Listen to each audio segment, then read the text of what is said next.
നമസ്കാരം. കലാപം രൂക്ഷമായ സുഡാനിലെ എൽ ഫാഷറിൽ വ്യാപകമായി വിമതന്മാർ അവിടെ കുഴിമാടങ്ങൾ ഒരുക്കുന്നതായി റിപ്പോർട്ട്. ആയിരക്കണക്കിന് ആളുകളെയാണ് വിമത വിഭാഗം കൊന്നു തള്ളിയത്.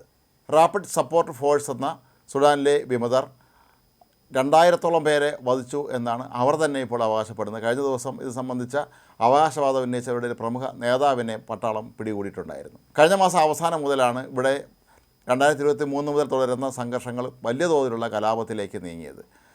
സ്ത്രീകളെയും കുട്ടികളെയും പ്രായമായവരെയും തെരഞ്ഞു പിടിച്ച് കൂട്ടക്കൊല നടത്തുന്നു എന്നായിരുന്നു അവിടെ നിന്ന് വരുന്ന ആദ്യ റിപ്പോർട്ടുകൾ സൂചിപ്പിച്ചിരുന്നത്. മാത്രമല്ല, ഇപ്പോൾ സുഡാനിൽ നിന്നുള്ള ഉപഗ്രഹ ചിത്രങ്ങളും സൂചിപ്പിക്കുന്നത് ഇവിടങ്ങളിൽ വ്യാപകമായ തോതിൽ കൂട്ടക്കൊലയും അവരെ പിന്നീട് അടക്കാനുള്ള ശ്രമങ്ങളും നടക്കുന്നു എന്നാണ്. ഇവിടെ കൂട്ടക്കൊല നടന്നു എന്നുള്ള ആ വാർത്തകൾ നിഷേധിക്കുന്നതിന് വേണ്ടിയാണ് ഇപ്പോൾ വിമത വിഭാഗം നഗരത്തിലെമ്പാടും ഈ കൂട്ടക്കുഴിമാടങ്ങൾ ഒരുക്കുന്നത് എന്നാണ് പറയപ്പെടുന്നത്. നഗരത്തിലെ പല ഭാഗങ്ങളിലും ഇപ്പോഴും ചിതറിക്കിടക്കുന്ന മൃതദേഹങ്ങൾ കണ്ടെടുത്ത് അവ എത്രയും വേഗം ഇവിടെ എത്തിച്ച് സംസ്കരിക്കാനാണ് ഇപ്പോൾ അവർ ശ്രമിച്ചുകൊണ്ടിരിക്കുന്നത്.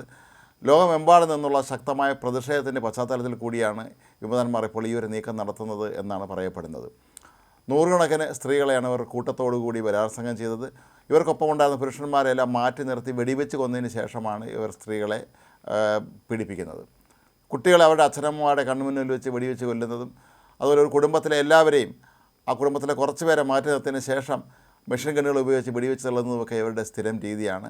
ഓരോരുത്തരെയും വെടിവെച്ച് കൊന്നതിന് ശേഷം ഇവർ പൊട്ടിച്ചിരിക്കുന്ന ദൃശ്യങ്ങളൊക്കെ സമൂഹ മാധ്യമങ്ങളിൽ വ്യാപകമായിരുന്നു. അതേ തുടർന്ന് ലോകത്തിൻ്റെ വിവിധ ഭാഗങ്ങളിൽ നിന്ന് ശക്തമായ തോതിലുള്ള എതിർപ്പാണ് ഇവർക്ക് നേരെ വരുന്നത്. ഈ കലാപം എത്രയും വേഗം അടിച്ചമർത്തണമെന്ന ആവശ്യവുമായി വിവിധ രാജ്യങ്ങൾ രംഗത്തെത്തിയിരുന്നു.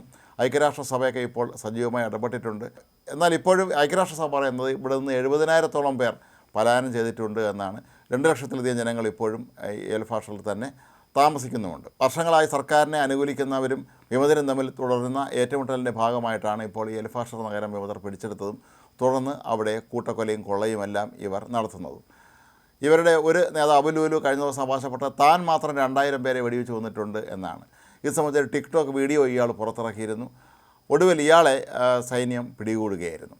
എൽ ഫാഷറിൽ ആയിരക്കണക്കിന് ആളുകളാണ് ഇപ്പോഴും കുടുങ്ങിക്കിടക്കുന്നത്. ഇവർക്ക് മതിയായ ഭക്ഷണം, വെള്ളം, മരുന്ന് എന്നിവ എത്തിക്കുന്നതിന് മാർഗ്ഗതടസ്സമുണ്ട് എന്നാണ് ഐക്യരാഷ്ട്രസഭ ഇപ്പോൾ വ്യക്തമാക്കിയിരിക്കുന്നത്. കാരണം ആ മേഖലയാകെ തന്നെ കലാപകലുഷിതമാണ്. അതുകൊണ്ട് ആരോഗ്യ പ്രവർത്തകർക്കോ അതല്ലെങ്കിൽ റെഡ് ക്രോസ് ഉൾപ്പെടെയുള്ള സന്നദ്ധ പ്രവർത്തകർക്കോ ഒന്നും തന്നെ ഈ നഗരത്തിലേക്ക് ഇപ്പോൾ കടക്കാൻ കഴിയുന്നില്ല. അതുകൊണ്ട് തന്നെ ഇവിടെ പട്ടിണി മരണങ്ങൾ ഉണ്ടാകാനുള്ള സാധ്യതയും വളരെ കൂടുതലാണ്. കാരണം ഒരുപാട് കൊച്ചുകുട്ടികൾ ഇപ്പോഴും അഭയാർത്ഥികളായി ഈ കുടുംബാംഗങ്ങൾക്കൊപ്പമുണ്ട്.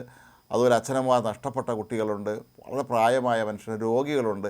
അവരോടെല്ലാം തന്നെ യാതൊരു തരത്തിലുമുള്ള ദയയില്ലാതെയാണ് വിമതന്മാർ പെരുമാറുന്നത്. കാലിന് സ്വാധീനമില്ലാത്തൊരു വ്യക്തി ഇഴഞ്ഞ് വരുമ്പോൾ അയാൾക്ക് നേരെ തോക്കുമായി വിമതർ പാഞ്ഞെടുക്കുന്നതും അയാൾ കൈകൂപ്പിക്കൊണ്ട് തന്നെ കൊല്ലരുതേ എന്ന് അഭ്യർത്ഥിക്കുന്നതും അതും കേൾക്കാതെ അയാളെ വെടിവെച്ച് കൊന്നതിന് ശേഷം ഈ വിമതന്മാർ പൊട്ടിച്ചിരിക്കുന്നതിനൊക്കെ തന്നെ ദൃശ്യങ്ങൾ കഴിഞ്ഞ ദിവസങ്ങളിലും പുറത്തു വന്നിരുന്നു. മനുഷ്യരോട് യാതൊരു ദയയുമില്ലാത്ത രീതിയിലാണ് ഇവർ ഈ ദിവസങ്ങളിലൊക്കെ തന്നെ പെരുമാറിയതെന്നാണ് അവിടെ നിന്നുള്ള ദൃശ്യങ്ങളും സൂചിപ്പിക്കുന്നത്. അതിക്രൂരമായ ദൃശ്യങ്ങളൊക്കെ ഈ വിമതന്മാർ തന്നെയാണ് ഇപ്പോൾ സമൂഹ മാധ്യമങ്ങളിൽ പോസ്റ്റ് ചെയ്യുന്നത്. തങ്ങളെ എതിർക്കുന്നവർക്കെല്ലാം ഇതായിരിക്കും ശിക്ഷ എന്ന് ജനങ്ങളെ ബോധ്യപ്പെടുത്തുന്നതിന് വേണ്ടി കൂടിയായിരിക്കാം ഇവർ ഇത്തരത്തിലുള്ള ഈ ക്രൂരകൃത്യങ്ങൾ പരസ്യമായി സമൂഹ മാധ്യമങ്ങളിൽ പോസ്റ്റ് ചെയ്യുന്നത് എന്ന് വേണം കരുതാൻ.